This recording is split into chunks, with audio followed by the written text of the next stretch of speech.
के लिए। अब देखिए इसमें आपने क्या देखा, उसके साथ ने लगा है, ये सब्जेक्ट है, उसके साथ ने लगा, ये तो हो गया कर्ता कारक, ठीक है। अब लड़के को मिठाई दी, अब लड़का क्या ये ऑब्जेक्ट है? नहीं, ये भी दूसरे सब्जेक्ट के फॉर्म में है, सेकंड सब्जेक्ट है। यस, तो लड़के के, इसका मतलब क्या हुआ, लड़के के लिए मिठाई दी, तो ये दूसरा सब्जेक्ट हो गया हमारा, ये कर्ता 1, ये कर्ता 2, तो ये सब्जेक्ट के साथ ही को आ रहा है, तो संप्रदान हो जाएगा, ठीक है।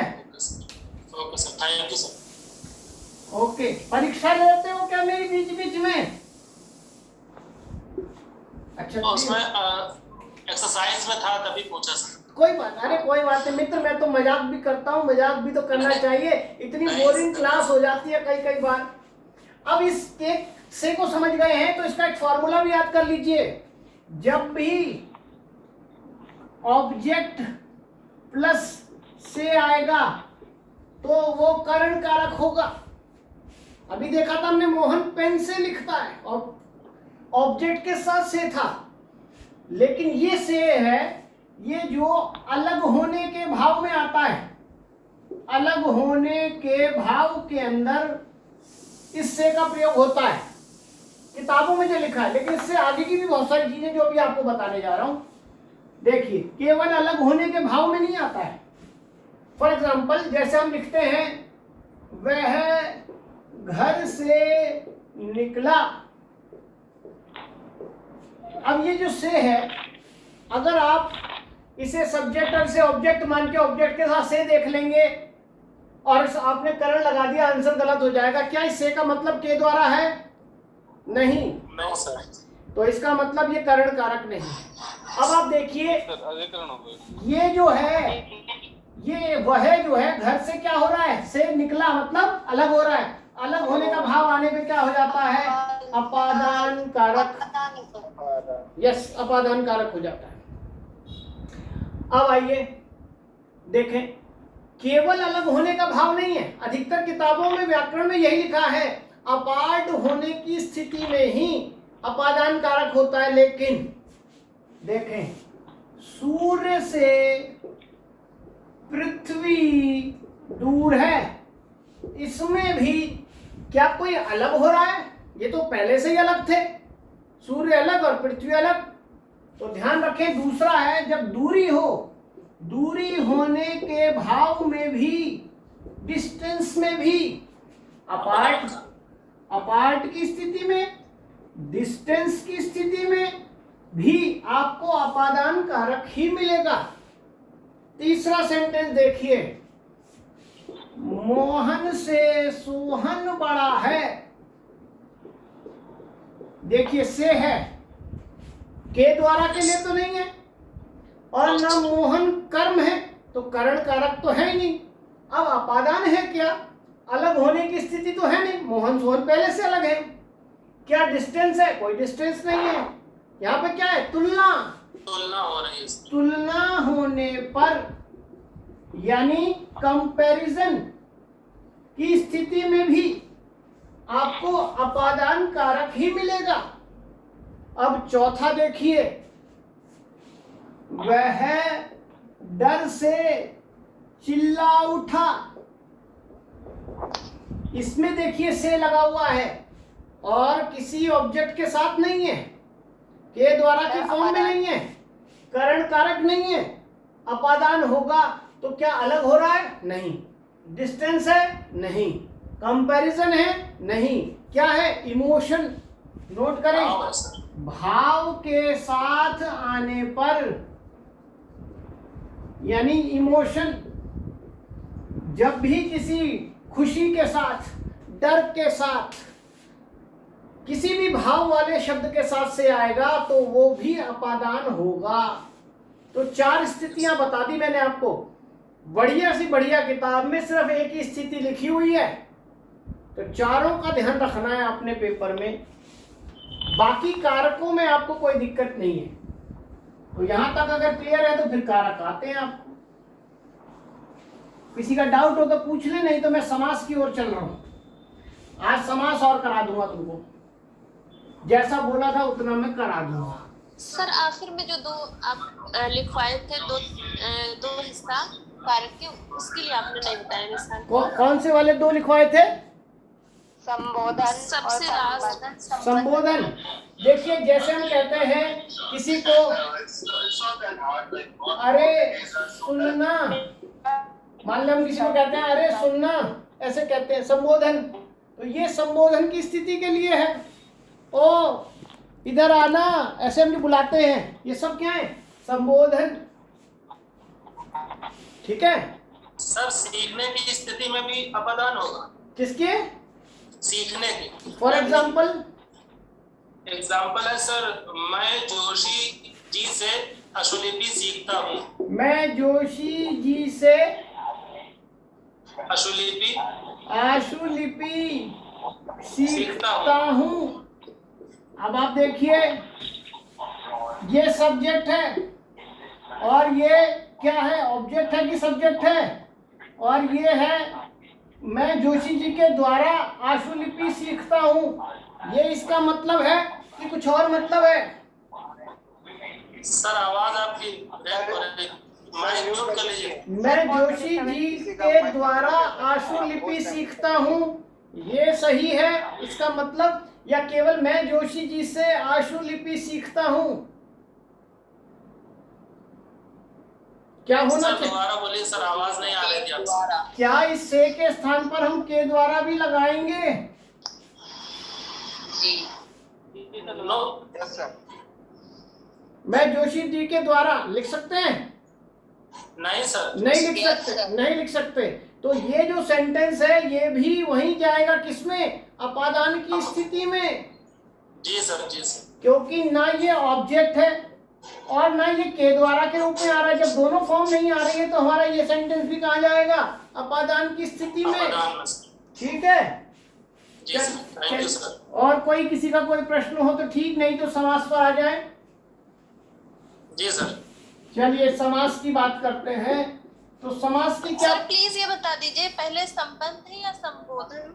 अरे इसमें कोई क्रम नहीं है, इसमें कोई निश्चित क्रम नहीं है कि पहले कर्ता आएगा फिर तो ये बता दीजिए संबंध में क्या आएगा? संबंध में काके की आता है। देखिए जैसे मैं लिखता हूँ मोहन का बेटा बीमार है, ठीक है, तो ये जो का लगा है ये संबंध कारक है, क्योंकि मोहन और बेटा का संबंध बता रहा है ये का। और मैंने बताया कि दो संज्ञाओं के बीच में आता है ये हमेशा, मोहन भी संज्ञा है और बेटा भी संज्ञा है। तो का आ जाए, के आ जाए, की आ जाए, लिंग और वचन की दृष्टि से का बदल जाता है। ठीक है, मैं लिखूं मोहन की बेटी या मोहन के बच्चे, तो क्या कहलाएगा? संबंध कारक कहलाएगा। और तो संबोधन अभी बताया, हम किसी को संबोधन करते हैं, अरे सुनना, तो अरे क्या है? सर ये बता दीजिए, जैसे इसमें का के को आएगा तो संबोधन में क्या आएगा? ये संबोधन में बताता हूं मैं आपको, अरे है और अरे। जैसे हम किसी को बोलते हैं अरे सुनना, तो ये अरे क्या है? ये हमारा ये संबोधन है, ये संबंध है। संबंध और संबोधन में अंतर है भाई बड़ा। ये संबोधन है, संबोधन का मतलब किसी को पुकारना। जैसे मैं कहता हूं अरे ध्यान दो, तो अरे क्या है? अरे क्या है? ये पॉइंट आउट करना। ठीक है, अरे और हे क्या क्या बुलाते? हे तुमको बुला रहा हूं, आ जाओ। हे, तो हे क्या है? संबोधन है। ठीक है, और हे और अरे ये दो हैं जो हमारे क्या हैं? संबोधन के रूप में है।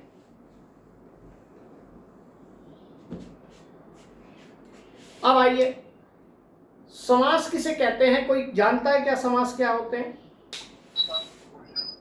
समास बड़े शब्द को छोटे शब्द में बयान करना, इसे हम समास शब्द होता है उसको छोटे शब्द में बयान करते हैं, उसको समास करते हैं। जैसे निर्भय, बिना भय के।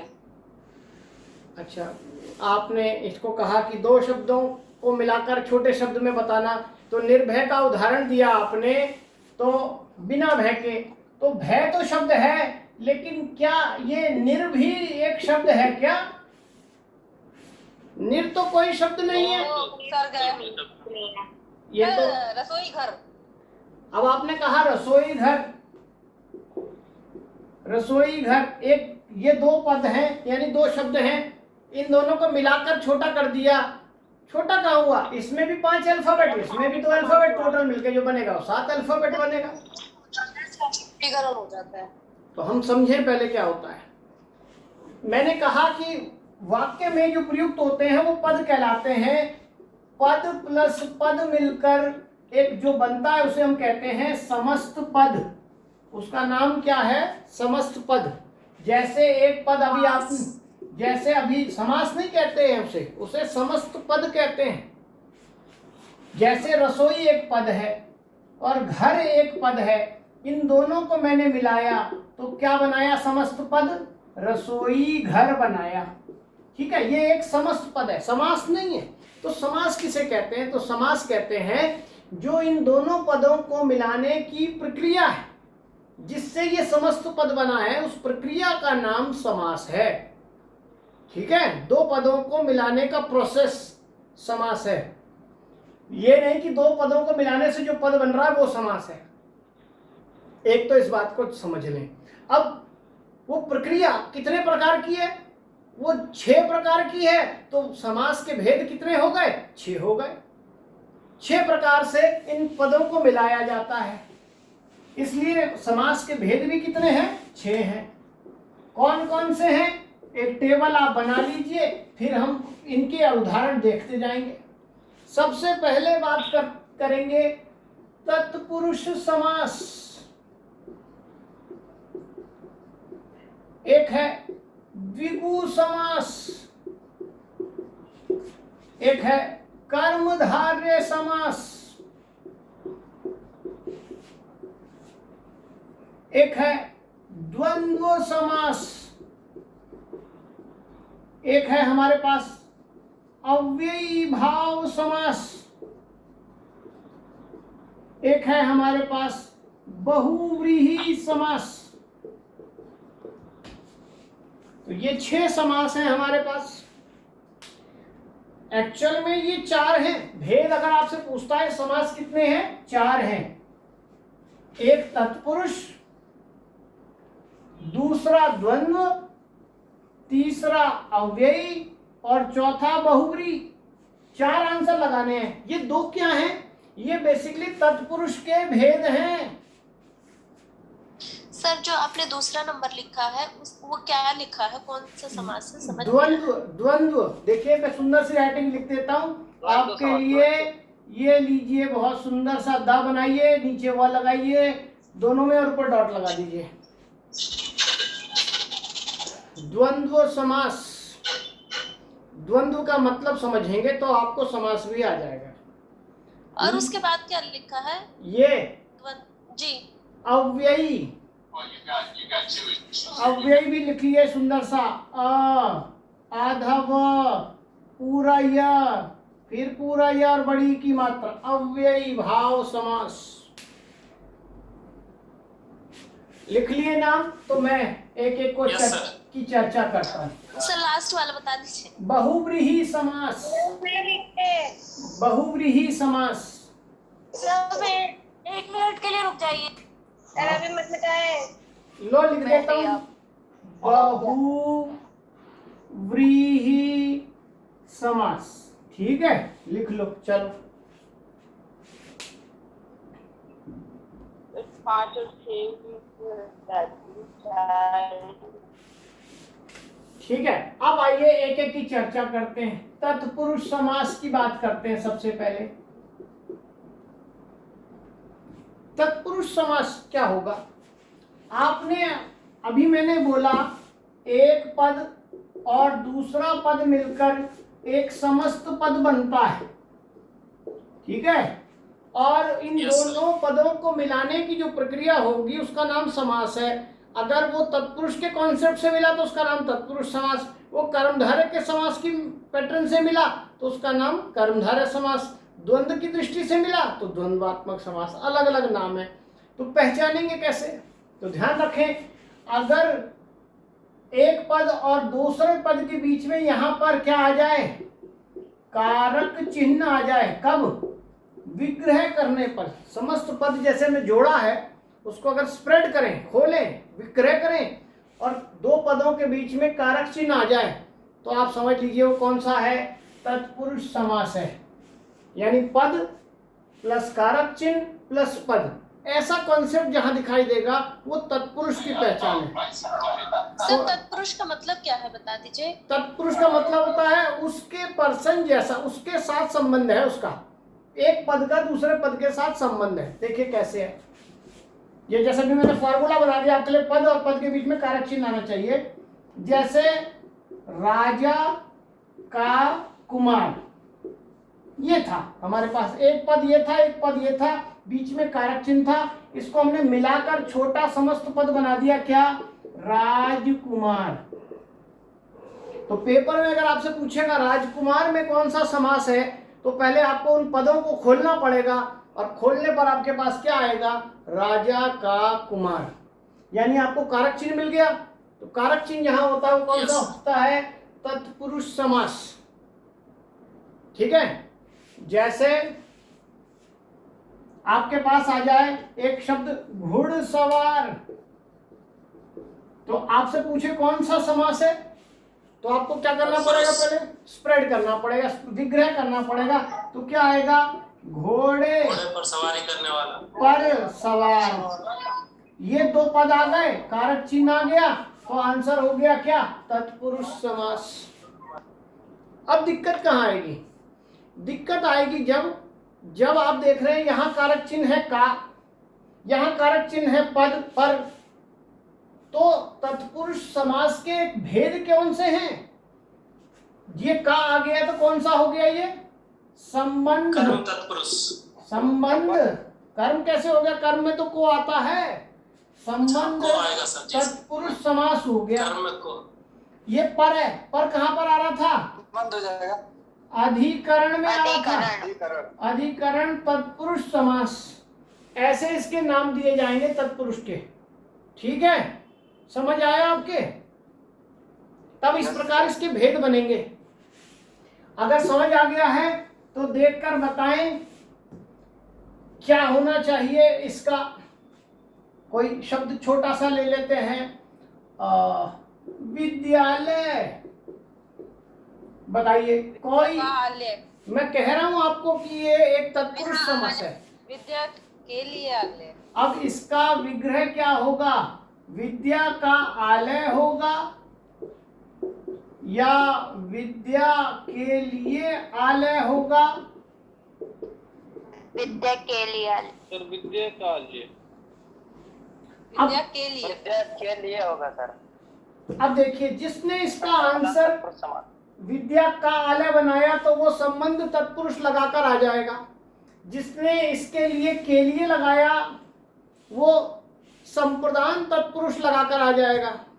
लेकिन आंसर तो एक ही होगा। तो किसका आंसर सही है? इसका गलत और इसका सही, क्योंकि विग्रह करके उसका मीनिंग समझिए। आलय का मतलब होता है स्थान। क्या वो विद्या का स्थान है क्या? वो तो ईंट गारे का बना होगा भाई। हाँ, लेकिन वो स्थान किसके लिए बना है? विद्या के लिए बना है। ठीक है, तो इसलिए सही आंसर क्या होगा? संप्रदान तत्पुरुष समास। ठीक है, ऐसे में थोड़ा सा ध्यान रखना पड़ेगा। अगर आपको विग्रह करना नहीं आता, स्प्रेड करके ठीक मीनिंग समझना नहीं आता, तो आप तत्पुरुष में गच्चा खा जाएंगे। देखिए एक एग्जांपल और देता हूं आपको, पढ़कर समझकर बताइए। हथकड़ी, बोलिए क्या समास होगा? मैं कह रहा हूं तत्पुरुष समास होगा, लेकिन कौन सा भेद होगा इसका?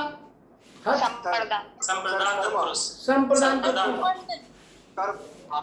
अगर आपने लिख दिया हाथों के लिए कड़ी, अच्छा कई बार पेपर में ये भी आता है कि इस समस्त पद का विग्रह क्या होगा? 4 विग्रह भी दे सकता है, हो सकता है समास का नाम ना पूछे। देखिए 4 ऑप्शन दे रहा है, हाथों के लिए कड़ी, हाथों में कड़ी, हाथों की कड़ी। चौथा, हाथों पर कड़ी।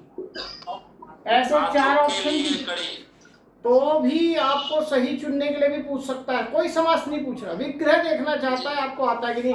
तो सही आंसर क्या है, हाथों के लिए कड़ी। और ये होने पर क्या हो जाएगा, संप्रदान तत्पुरुष समास।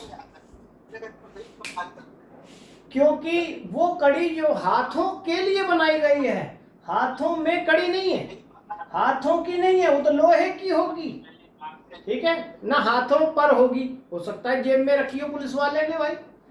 आंसर है हाथों के लिए कड़ी।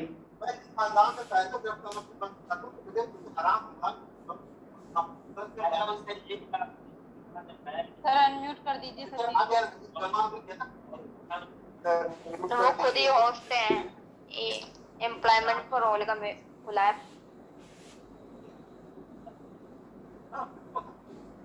आइए, तत्पुरुष अगर समझ में आ गया है आपके, तो एक तत्पुरुष का खास भेद और जानिए, कारक चिन्ह से अलग। मान लीजिए पेपर में आ जाए मधुमक्खी, अब पूछे कौन सा समास है मधुमक्खी में। सर एक सवाल पूछना था। पहले मैं पूछ लूं या चलो तुम ही पूछ लो पहले। वो बस ये पूछना था, संप्रदान जो समास है उसमें ज्यादातर के लिए लगता है, मतलब हाथों के लिए हथकड़ी। राइट, बस ये पूछना था। हाँ, जब ये लिख दिया हमने हाथों के लिए कड़ी और के लिए आ गया, तो फिर क्या हो जाएगा, संप्रदान तत्पुरुष समास हो जाएगा। अब देखें और बताएं कि मधुमक्खी में कौन सा समास होना चाहिए।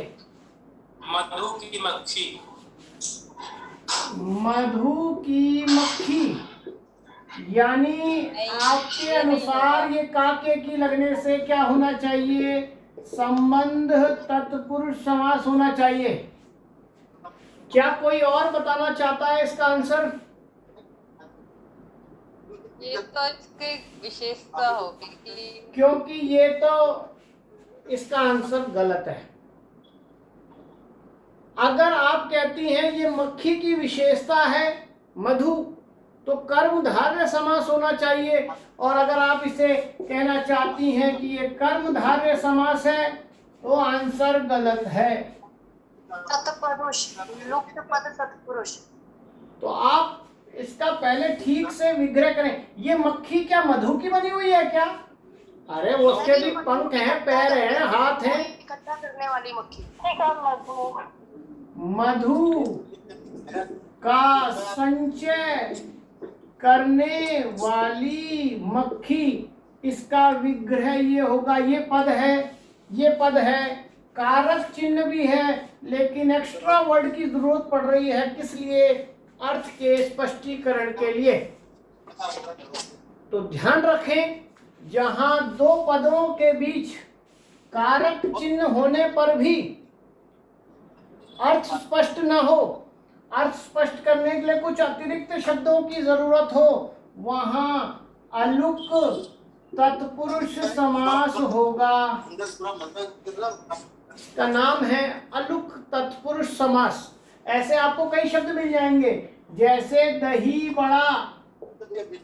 अब दही बड़ा का मतलब है, तत्पुरुष समाज के कितने भेद हैं? बहुत सारे हैं क्या? जितने कारक चिन्ह होते हैं उतने भेद तो हैं ही, उसके अलावा ये अलुक तत्पुरुष अलग है।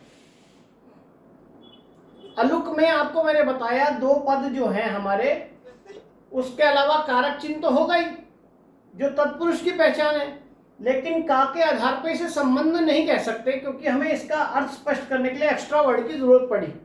जैसे दही बड़ा में हम ये नहीं लिख सकते कि दही में बड़ा, और यूं लिखकर अधिकरण बना दे इसे ना। दही का बड़ा, अगर मैं इसे लिखूं दही का बड़ा, तो इसे आप संबंध बना देंगे। क्या ये बड़ा दही का बना हुआ है क्या? नहीं, वो तो दाल का बना होगा। तो इसका विग्रह ये भी गलत है, इसका विग्रह ये भी गलत है। इसका विग्रह सही क्या होगा? दही में डूबा हुआ वड़ा। एक पद ये है, एक पद ये है, कारक चिन्ह है, एक्स्ट्रा वर्ड भी है। अलुक। अभी कोई कह रहा है कि दही के लिए वड़ा, के लिए वड़ा, अगर ये भी लिख देते हैं तो ये भी क्या हो जाएगा, गलत। ये भी क्या हुआ, इसलिए अलुक तत्पुरुष समास। में बड़ा, ये वाला में क्यों गलत हो गया, में वाला सेंटेंस? क्योंकि दही में बड़ा नहीं है, वो दही में डूबा हुआ है। पड़ा है सर, दही में पड़ा हुआ है, डूबा हुआ है। जी सर। अर्थ स्पष्ट करना पड़ेगा आपको।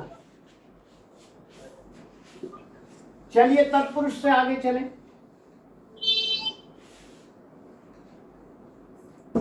अब देखें तत्पुरुष से आगे में, ये अधिकरण तत्पुरुष में क्या होता है सर?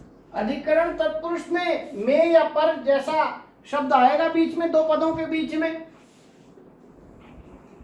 जैसे बैलगाड़ी कौन सा तत्पुरुष? देखिए, जैसे आपको मैं अधिकरण का एक एग्जांपल दे देता हूं, आपके समझ में आ जाएगा। बैल के लिए गाड़ी, बैलगाड़ी। जैसे ये शब्द है जलमग्न, इसका विग्रह क्या हुआ, जल में मग्न। मग्न मतलब क्या होता है, डूबा हुआ। डूबा हुआ, जल में डूबा हुआ। तो आपने एक पद और ये एक पद देखा, बीच में कारक चिन्ह आया, ये कौन सा कारक चिन्ह है, अधिकरण तत्पुरुष समास हो गया। अब बोल रहे हैं बैलगाड़ी, तो बैलगाड़ी का मतलब क्या होगा, बैल और गाड़ी, बैल की गाड़ी, बैल और गाड़ी। बैल और गाड़ी। बैल के लिए गाड़ी। क्या लिखूं, बैल और गाड़ी लिखूं, यस सर, बैल और गाड़ी, या बैल की गाड़ी लिखूं, या बैल के लिए, बैल के लिए गाड़ी, ये जो गाड़ी है बैल के लिए है। कौन बोल रही है ये, किसने उत्तर दिया, ये बैल के लिए गाड़ी, ये बैल के द्वारा खींची जाने वाली। ये तीन आंसर आए हैं और तीनों आंसर कैसे हैं, आवाज नहीं आ रही है सर। ये तीन आंसर दिए हैं आपने, बैल और गाड़ी गलत है। बैल की गाड़ी नहीं है, लकड़ी की गाड़ी है वो। बैल के लिए गाड़ी है क्या, नहीं, वो तो आदमियों के लिए होगी। तो आंसर क्या है, बैल के द्वारा खींची जाने वाली गाड़ी, ये होगा इसका मतलब। और इसमें आप क्या देख रहे हैं, बैल हमारे पास एक पद है, गाड़ी एक पद है, और ये के द्वारा का मतलब से, तो ये हमारे पास कारक चिन्ह है, लेकिन एक्स्ट्रा वर्ड है। तो कौन सा हुआ बैलगाड़ी में, बैलगाड़ी में भी हुआ अलुक तत्पुरुष समास। जिसने पूछा था बैलगाड़ी में कौन सा समास है, जरा देख लो कौन सा समास है, अलुक तत्पुरुष समास। ठीक है, क्लियर हो गया समास ये वाला। तत्पुरुष तो आगे चले, जी सर। चलिए फिर आगे चलते हैं और कर्मधारय की पहचान करते हैं कि कर्मधारय समास होता है तो कहाँ होता है और कैसे उसे पहचाने। तो जब हमने देखा था कि पद प्लस पद इज इक्वल टू समस्त पद होता है, ये फॉर्मूला है, ठीक है। प्रक्रिया कौन सी लगी, तो हमने कारक चिन्ह वाले में तत्पुरुष की पहचान की। अगर अब पहला पद विशेषण पद हो और दूसरा पद विशेष्य पद हो, तो जो नया पद बनेगा वो किस प्रक्रिया से बना कहलाएगा, वो कहलाएगा कर्मधारय प्रक्रिया से बना। फॉर एग्जाम्पल, जैसे हम कहते हैं काली मिर्च, अब काली मिर्च में ये मिर्च जो पद है उसकी विशेषता है काली, तो काली मिर्च में कौन सा समास हो गया, कर्मधारय हो जाएगा। ठीक है, काली मिर्च में कौन सा समास हो जाएगा, कर्मधारय समास हो जाएगा। जैसे नील गाय, तो गाय की विशेषता है नीली, तो ये हो जाएगा कर्मधारय समास। ठीक है, जैसे महात्मा, आत्मा की विशेषता है कि महान है, कौन सा हो जाएगा, कर्मधारय समास। ठीक है, तो जहां पर एक विशेषण और एक विशेष्य पद का कॉम्बिनेशन होगा वहां हो जाएगा क्या, कर्मधारय समास। अब आइए तीसरे की बात करें। तीसरे में क्या होता है, तीसरा मीन्स द्विगु में, द्विगु में उसमें एक पद जो है, कुछ एग्जांपल तो करा दीजिए। 3 शब्द अभी आपको बताए, और बताइए कितने कराऊं? कोई शब्द आपको जो डाउट लग रहा हो वो बताइए, ना पहचान में आ रहा हो। सर इसके लिए आप एक पीडीएफ या हमें कुछ दे देंगे जिसमें हम क्वेश्चंस कर सकते दे सकते हैं, एक पीडीएफ आपको ग्रुप में भिजवा दूंगा, आप तक पहुंच जाएगा। अब देखिए द्विगु समास में द्विगु की पहचान क्या है, एक शब्द जो है, एक पद जो है वो संख्यावाची होगा, ठीक है, और दूसरा कोई संज्ञा पद होगा, दूसरा कोई भी हो सकता है, इवन वो भी संख्यावाची हो सकता है, लेकिन एक पद कम से कम संख्यावाची होना चाहिए, तो वो कहलाएगा क्या, द्विगु शब्द कहलाएगा। जैसे हम कहते हैं चौराहा, तो ये क्या है, 4 राहों वाला प्लस राह, ये 2 पद है हमारे पास। ये पद आप देख रहे हैं कैसा है, संख्यावाची है, और ये क्या है, ये एक संज्ञा है।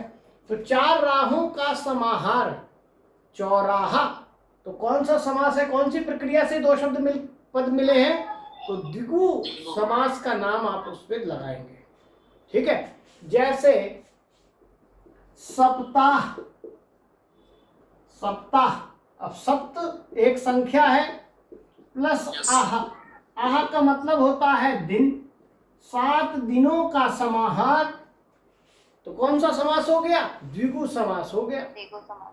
इवन द्विगु शब्द में कौन सा समास है अगर आपसे पूछ ले, तो द्विगु शब्द में द्विगु ही समास है, क्योंकि द्वि का मतलब क्या है, 2, और गु मतलब यहाँ गाय, 2 गायों का समाहार क्या है, द्विगु है, ठीक है, बहुत इंपॉर्टेंट शब्द है द्विगु में। सर एक चतुर्भुज अगर आ जाए तो चतुर्भुज, हाँ, अब देखिए जो आपके पास उलझाने के लिए आएंगे, जैसे आपने कहा चतुर्भुज, अब चतुर्भुज में क्या है, 4 भुजा, अब केवल 2 पद है हमारे पास, 4 और भुजा, विग्रह पूरा करेंगे तो आप क्या बनाएंगे, 4 भुजाओं का भुजा जिसकी का समाहार, एक विग्रह ये बनाएंगे, या फिर क्या बनाएंगे, 4 भुजाओं वाला, और उसका आंसर है क्या, विष्णु, 4 भुजाएं जिसकी हैं। तो आपने विग्रह ये किया, अगर आपने विग्रह किया ये, तो आंसर आप लगा रहे हैं क्या, द्विगु समास। अगर आपने विग्रह किया ये, तो आंसर आ रहा है बहुव्रीहि समास। तो अब आपको कौन बताएगा पेपर में कि भाई विग्रह द्विगु वाला करना है कि बहुव्रीहि वाला, तो ध्यान रखें, जब भी 2 पद मिलते हैं और उसका मूल कॉन्सेप्ट चाहे तत्पुरुष का हो, कर्मधारय का हो, द्विगु का हो, किसी का भी हो, अगर वो किसी एक व्यक्ति, स्थान आदि के लिए विशेष रूप से रूढ़ हो गया है, तो वो अपना पहले का कॉन्सेप्ट छोड़ देगा और क्या कहलाएगा, बहुव्रीहि कहलाएगा। जैसे 4 भुजाओं वाले को अब हम चतुर्भुज को क्या कहेंगे, बहुव्रीहि समास ही कहेंगे, ठीक है। चतुर्भुज को हम द्विगु नहीं कहेंगे, क्योंकि अब चतुर्भुज किसको कहते हैं, चतुर्भुज विष्णु के लिए फिक्स हो गया है, ठीक है। ऐसे बहुत सारे शब्द अभी हम बहुव्रीहि में देखेंगे। अभी ये जो हमने द्विगु का कॉन्सेप्ट देखा, इसी में भी देखिए और संख्याएं भी दिखाई। कौन सा सही लगाना है सर? हाँ, हमें बहुव्रीहि पे लगाना है, हमें बहुव्रीहि पे लगाना है। क्यों लगाना है, अगर दोनों ऑप्शन में हो सर, दोनों हो, चाहे दोनों होंगे उससे कोई फर्क नहीं पड़ता है। सर द्विगु समास में अभी आपने बताया कि जो गिनती बताया उसको बोलते हैं ना, हाँ, हाँ, जैसे चौराहा में 4 है तो इसमें भी चतुर्भुज है, तो ये क्यों नहीं हो सकता, क्योंकि जैसे चौराहा फिक्स नहीं है कि वो लक्ष्मी नगर का चौराहा है, कि वो शाहीन बाग का चौराहा है, कि वो जामिया नगर का चौराहा है, लेकिन चतुर्भुज फिक्स हो गया किसके लिए, विष्णु भगवान के लिए, ठीक है। Yes sir. ठीक है। अच्छा देखिए, जैसे आपके पास पेपर में आ जाए तिरंगा, बताइए इसे द्विगु कहेंगे कि इसे बहुब्री कहेंगे? देखो बहुब्री कहेंगे सर, बहुब्री। बहुत बढ़िया। ये क्या हो गया हमारा? बहुब्रीही समास हो गया। अब क्यों हो गया? पहले जब झंडे से अब जैसे मैं आपको बोलूं तिरंगा, जैसे मैं आपको बोलूं तिरंगा, तो आपके दिमाग में वो तिरंगा राष्ट्रीय ध्वज नजर आता है, बोध होता है सैफरन, व्हाइट और ग्रीन, या कोई और काला नीला पीला आ जाते हैं दिमाग में? नहीं। No sir. अब तिरंगा, अगर कोई कहेगा तिरंगा फहराएंगे, इसका मतलब क्या है? राष्ट्रीय ध्वज फहराएंगे। तीन रंग कोई भी नहीं, फैलाकर आ जाएंगे, ठीक है। तो ये रूढ़ हो गया किसके लिए? राष्ट्रीय ध्वज के लिए। इसलिए ये भी क्या हो गया? बहुव्रीहि समास। बहुब्रीहि समास। यानी आप नवरात्र क्या है? नवरात्र इसको ऐसे भी देख सकते हैं कि मतलब बोलते ही अगर आपका जहन उस तरफ जाए, जैसे तिरंगा बोला तो झंडे की तरफ जाता रहा, जहन में जा आए वो बात, क्योंकि वो रूढ़ हो चुका है, उसी की बात हो रही है, ठीक है। जी जी। तो तभी हम, जैसे भी इन्होंने कहा, मान लीजिए नवरात्र। अब नवरात्र तो क्या पूरे साल भर में कितनी ही नवरात्रें हो सकती हैं, लेकिन देवी की उपासना की नवरात्रों को नवरात्र कहते हैं, फिक्स हो चुका है। तो क्या हो जाएगा? बहुव्रीहि समास हो जाएगा। किसी के लिए खास हो जाता है। हाँ बिल्कुल, किसी के लिए खास। राष्ट्रपिता भी फिक्स हो गया ना? नहीं, राष्ट्रपिता कोई फिक्स नहीं हुआ, क्योंकि राष्ट्रपिता कौन सा? राष्ट्रपिता मोरारजी देसाई, राष्ट्रपिता कोविंद जी, राष्ट्रपिता कौन से?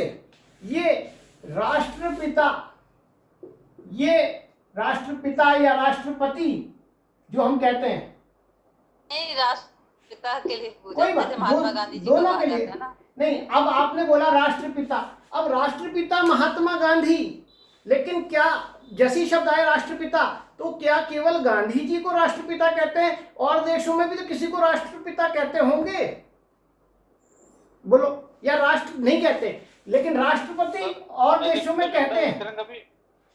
देखिए इन दोनों के शब्दों को जरा देखिए। और देशों में राष्ट्रपति हैं, तो कोई भी राष्ट्रपति हो सकता है, वो बोरिस जॉनसन हो सकते हैं, वो कोविंद हो सकते हैं, ये फिक्स नहीं है। राष्ट्रपति फिक्स नहीं है, तो ये पति की विशेषता है, तो ये क्या कहलाएगा? कर्मधारय समास। लेकिन राष्ट्रपिता किसी देश में नहीं है, सिर्फ भारत में राष्ट्रपिता का मतलब है गांधी जी से, तो ये फिक्स हो गया। तो ये आंसर दे देंगे क्या? बहुव्रीहि समास। तो दोनों में सर जो फिक्स होता है वो बहुव्रीहि, यस, बहुव्रीहि होगा वो, ठीक है। राष्ट्रपिता एक ही है, राष्ट्रपति तो पता नहीं कितने बने चले गए। प्रधानमंत्री अगर आ जाएगा तो मंत्री की विशेषता है, इस मंत्री की विशेषता है कर्मधारय है। गांधी जैसे एक शब्द है, हमने बताया गांधी शब्द फिक्स नहीं है किसी के लिए, तो गांधी जैसे कौन? सर चाचा नेहरू कहें अगर, हाँ, तो ये फिक्स है। वो चाचा नेहरू तो दोनों का कॉम्बिनेशन नहीं है ना, एक अलग अलग शब्द है। समस्त पद में तो दोनों मिलने चाहिए ना पहले, ठीक है। सर जैसे नीलकंठ, हाँ, नीलकंठ, नीलकंठ वाला, बहुत बढ़िया। तो अब जैसे राष्ट्र के लिए